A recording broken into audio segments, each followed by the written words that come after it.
有陣時咧，我都唔知咧，呢度有咩咁靚？Hong Kong be happy，咁特別。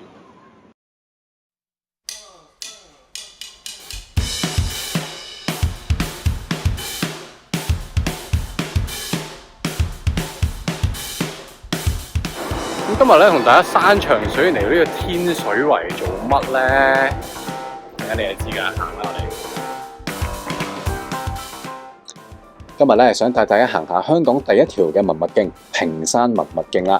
雖然咧全長只係1.6公里，但係咧佢串聯咗屏山鄧族600年嘅歷史喎。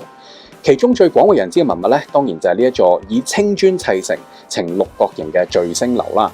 所謂聚星咧，就係聚集文灰星嘅地方。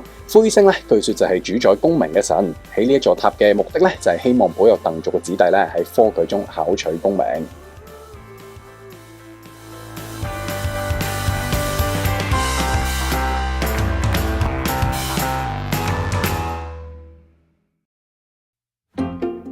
要考科舉又唔可以淨係靠灰星嘅。文物徑入邊咧都有幾個中式嘅書室，其中一個咧就係仁敦江書室啦。取名自3位鄧氏嘅先祖，採用咧傳統私塾嘅教育，即係俗稱嘅卜卜齋，教導子弟咧讀書識字。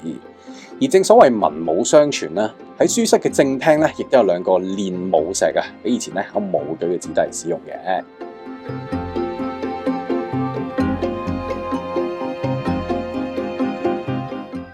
而附近嘅近亭書室咧，建築就更加宏偉啦，因為除咗係一個教室之外咧，亦都係一個祭祀祖先嘅地方。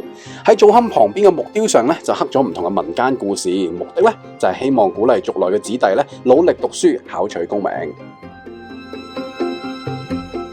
而旁邊嘅青樹軒咧，就係用嚟接待到訪書室嘅賓客同埋學者嘅。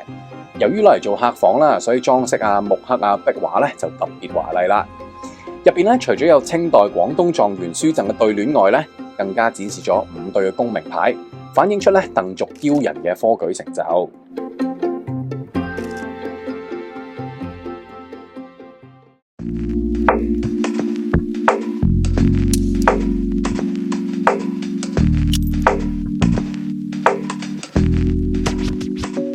每一個宗族咧都希望延續同埋擴大自己嘅命脈嘅，透過祭祖啊、節慶啊去維繫族內感情。點樣做到咧？就要靠一個祠堂啦。講咗咁耐鄧氏，梗係要提下鄧氏宗祠啦。佢去到而家咧已經有700幾年嘅歷史噶啦。叫得做祠堂，裝修梗係唔會馬虎啦。正門兩邊咧就係一個古台，各有2柱咧支撐瓦頂，而梁架上面咧就雕刻有精美嘅動植物同埋吉祥嘅圖案。唔好以為係一個文物就唔用喎，而家咧仍然係屏山鄧族咧進行祭祖同埋宗族聚會嘅重要場所嚟㗎。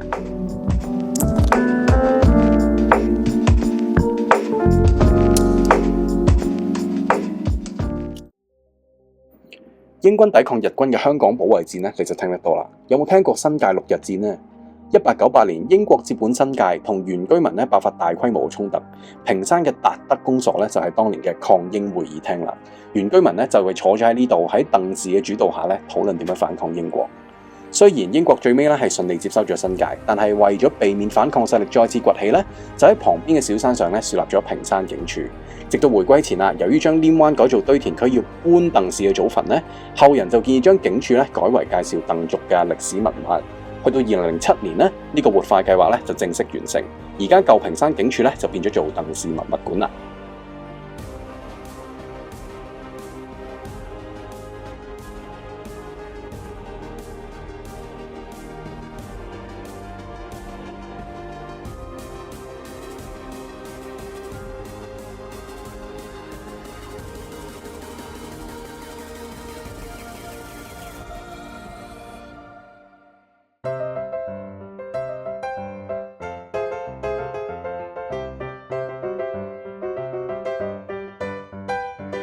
好，翻到元朗啦，咁肚餓要食啲嘢，食咩咧？咁講起元朗咧，大家會食 B 仔涼粉啦，係咪？但係其實元朗咧唔係淨係得 B 仔涼粉呢樣嘢食嘅，仲有啲文化遺產咩嚟嘅咧？喺右新街嘅，行去睇下。